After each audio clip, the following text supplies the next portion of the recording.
Hi, it's Ronek from Ask.Audio at Superbooth 2017. I'm here at the Bastl booth with Vaclav. How you doing? Yeah, I'm great. How are you doing? Very, very good. I'm kind of excited to be here because there's a lot of new things. I did play around with the drum kit and then remembered quite quickly that I can't drum very well. But that's pretty good for me to know, and better for everybody else. But I'm really excited about Thyme. Yeah. And there's Thyme behind you there. It's an effects processor, right? Yeah, so the Thyme, we sort of introduced it 2 years ago at Musikmesse, and since then it went through complete rework of the architecture and also of the feature set. So now, when we talk about it, we call it that it's a robot-operated digital tape machine.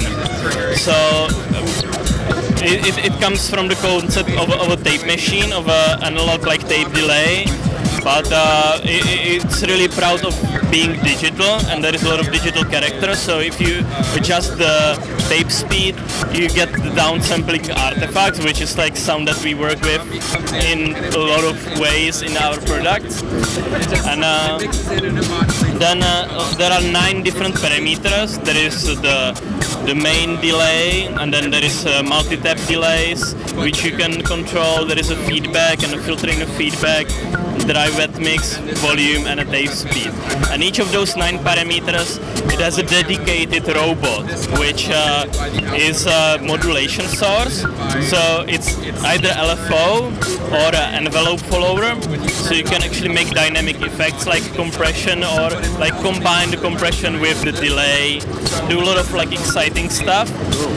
And it can also get external CV signals. Okay. And the modulation can be processed differently or in different phase for left and right channel. So that this way you can get a lot of really exciting stereo effects.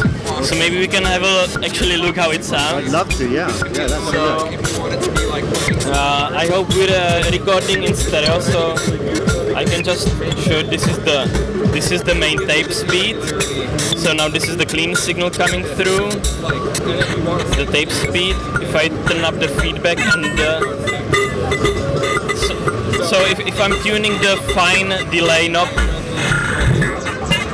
we're getting this like comp filtering phaser effect. This is the feedback. There is a filter in the feedback, which can go to high pass or low pass mode. So you can do a lot of phaser or even phase shifting in that. And then if you turn the chorus delay, you can get this classical like delay sounds. Plus there is the multi-tap. So if I bring in the additional taps, you almost get to the like very dense reverb region of the sound effect. And then on top of that, you can always adjust the tape speed. So you can do like a lot of manipulation, like very quick, like drastic changes, and go from reverb to total mass and then to delay.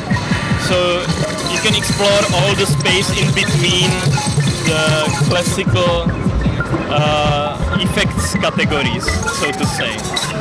So maybe so these 8 buttons, they change all the settings, and we should be getting some stereo effects here. So basically, the way the stereo works, that you can. Okay, so let's take the simple phaser. So, and then with the robot select, each of those parameters I can select the robot.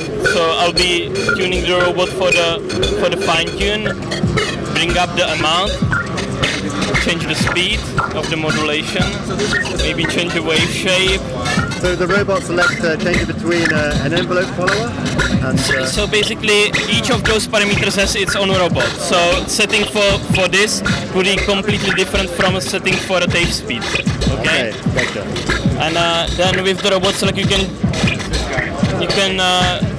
use different waveforms or go to the envelope follower or external CV. Yeah? And then once we're controlling the fine, we have this like nice phaser effect, and we can turn on like the stereo phase out. And now the phasing is happening differently in the left and right channel. And if I, for instance, turn off the feedback, then we just get different delays from left and right channel. So if you're like playing in a club, it creates really weird sonic space because you don't know where the sound is coming from because you're just delaying the sound. That's really, really But cool. then by bringing the feedback, you get very pronounced stereo phaser effect, or yeah. Awesome. Okay, so when is this going to be available? So basically, we are ready for production with most of it. The enclosure needs a few minor tweaks, and we will announce the pricing and availability in May. Okay. So you can't give us a hint of the pricing yet? What kind of price range it would be? I rather not to. No, it's sensible. Cool. I have an idea, but let's not rush it. Cool. We need to really go into numbers. No, I understand. Okay, well, looking forward to that. Of course, we'll review that. I guess next up will be some of the other new modules that you've got there. So I'll have a look at those.